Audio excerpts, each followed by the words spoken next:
Round two of this trade war between the US and China marks a serious escalation in a battle that has dragged on for months. With much bigger numbers, the US will hit Chinese imports with duties on $200 billion worth of imports. China will hit back with duties on $60 billion worth of imports into China from the United States. And perhaps more seriously, trade talks have now been scrapped. According to the Wall Street Journal, a Chinese delegation was due to visit Washington, D.C. this week.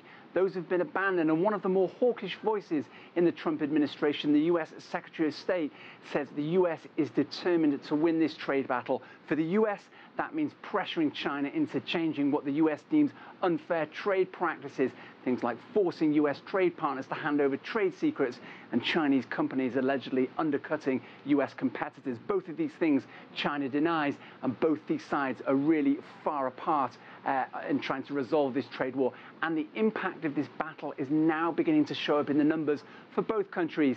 China just released some industrial figures. Sorghum imports, an important cereal for China, they're down nearly 80% compared to last year. Almost all of China's sorghum is imported from the United States. But if China can absorb this kind of thing without passing it on to consumers, well, for the US, it's a different picture. Companies like Walmart are warning that their goods may have to go up in the run-up to the all-important holiday season. And Bloomberg just put out a recent estimate suggesting that tariffs will take nearly 1% of annual US economic growth.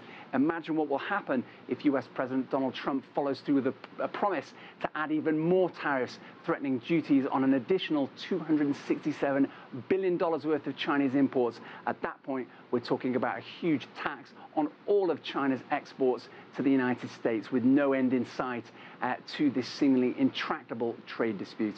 Owen Fairclough, CGTN, Washington.